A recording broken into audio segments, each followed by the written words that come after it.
Friends, today is Monday, the 27th of July. We're back in my study. It's my day off, and so I'm looking a little casual today as we look once again at the readings, and especially the Gospel. We're reading from the 13th chapter of St. Matthew's Gospel, which is a series of parables, 8 parables.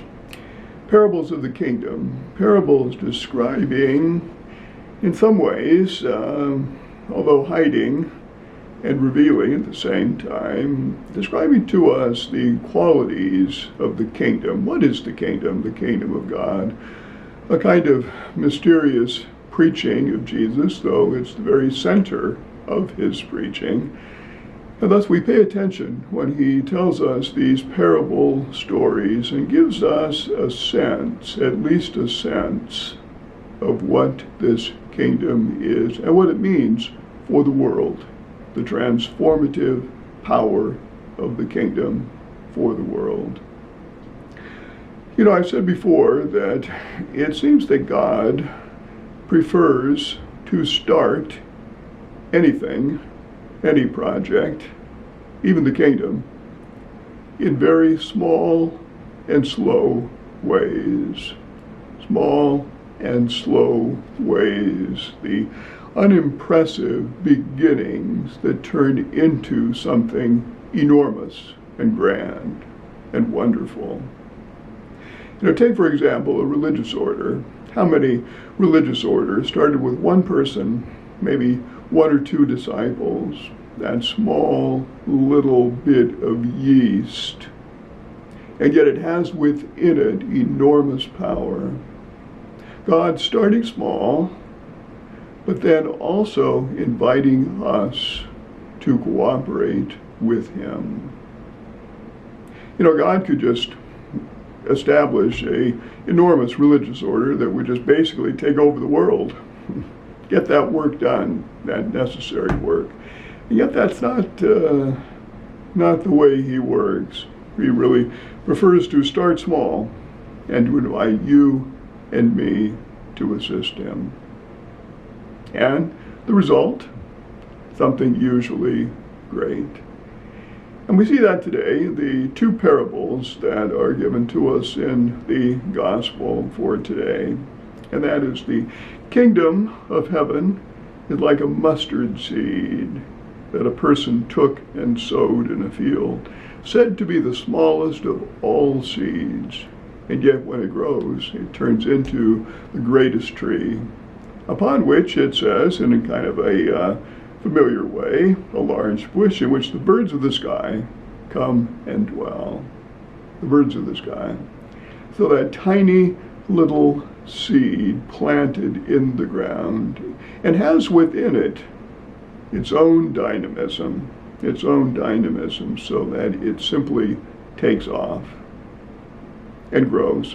We don't see it, but it's there, and inevitably it will grow until it becomes a large bush. The mention of the birds is interesting, and it's a reference to the prophet Ezekiel, who foresaw a time in which Israel would become a great cedar, and that great cedar would attract the birds to nest in its branches. And the birds were the nations of the earth, the nations of the world, Israel being that beacon, that light to the nations in which it would attract all to Jerusalem.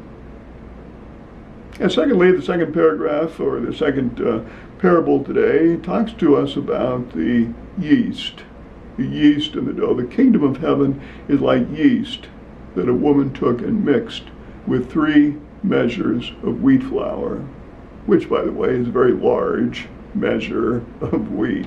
About 60 pounds of wheat could feed 100 or more people. And the yeast, you don't see it, but it works behind the scene. It has, once again, its own dynamism, affecting that entire lump of dough, transforming it. And thus, once again, Jesus telling us that God starts small, a little bit of yeast, but look at the effect that yeast has on bread as it grows and turns into something great, feeding a large population. The parables, at least these two parables today, remind us that we shouldn't give up. We shouldn't think that God is absent. God is working behind the scenes, looking for our cooperation. And the church is not the equivalent of the kingdom. Sometimes we think, well, the church on earth, that's the kingdom of God. No, we can't make an equivalency between the two, because the church is still in an unperfect state. But the church shows to the world the values of the kingdom. And that's where we cooperate, by living those values, showing people here is what is coming. This is what God has in mind. This is how God will save the world through the person of Jesus, with our cooperation and help. Each of us, in the sense, that little mustard seed, each of us that bit of yeast, affecting the world, planting that seed, putting that yeast into the dough. And once planted and once inserted, it has its own dynamism, and it takes off.